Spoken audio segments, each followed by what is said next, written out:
I'm joined now by Ukrainian MP Sviatoslav Yurish. And, sir, thank you for joining us. I know you're in Kyiv right now. You've got Russians still surrounding the city. We've seen airstrikes hit civilian areas in the last 24 hours. Take us through what's happening on the ground right now.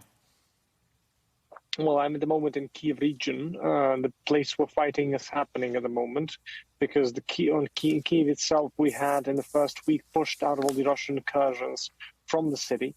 And basically, the Russians, since that point onwards, are trying to cut our supply lines to the west and to the western border. So the point here is that we are basically focused on trying to keep those cities on the road to the west open.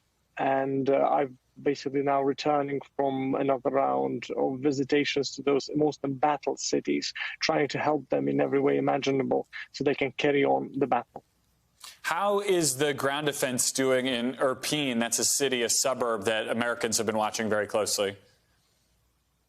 In Irpin, it's essentially hell because the fact that the Russians are moving in and we're destroying their columns. They move again and they try to seize that city as a gateway to Kyiv, as a way to put the forces close to Kyiv as possible. But Irpin basically is holding strong, and the battle there is raging every single day. And essentially, that's one of the key hero cities that come out of this war as symbols of our defiance. How are the people, the civilians who are still in Kyiv and in the surrounding area holding up? I mean, is it people who can't leave? Is it people who refuse to leave? What is life like for the people who are still staying?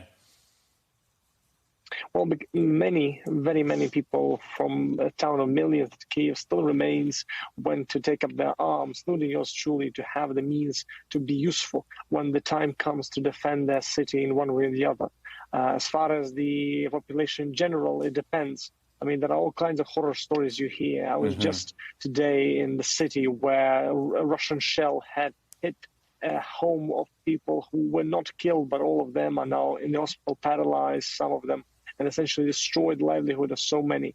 I was visiting even more horrible cities where basically people lost their homes and miraculously survived, but they have nothing to come back to, and they are basically staying in their town to keep whatever operations are possible to keep their towns alive, because that city is the only thing they know. So the point is, all kinds of horror stories are happening all around us, and Kyiv essentially now a city that is preparing for a big battle to come. And again, it will stand resilient, stay strong, and this is our capital that we shall not give up. We've been reporting a lot on the bombing of that hospital in Mariupol. We opened today with the bombing of an apartment building, or a shelling of an apartment building there in Kyiv.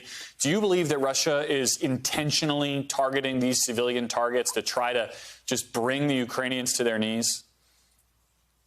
Russia doesn't care. It wants to destroy our country. It wants to do that by any means necessary.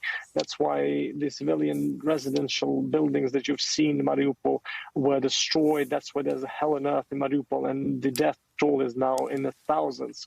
Not to mention the humanitarian catastrophe happening there. Also, when you look at what Russians are using, they're using phosphoric bombs, they're using vacuum bombs. They are using means that are truly unheard of in warfare, especially in Europe, especially in this century. But Russians are willing to go to any length necessary to destroy our country.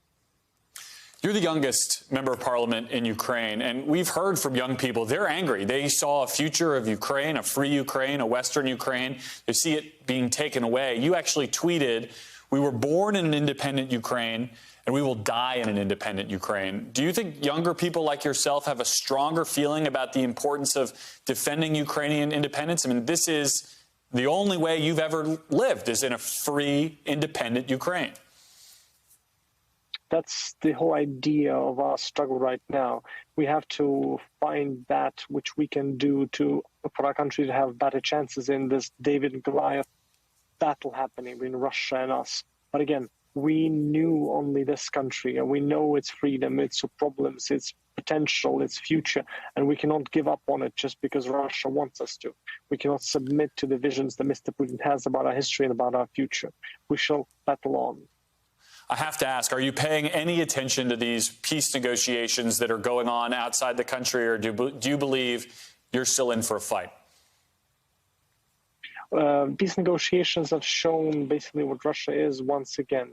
We agreed on one thing, that is humanitarian corridors, and these humanitarian corridors are violated by Russia every single day, with civilians dying in their scores. And the point is that as far as the negotiations with Russia, what it wants to achieve that is capitulation, that we shall not give them, and we shall battle on to give us more breathing space to continue building that future that we believe in.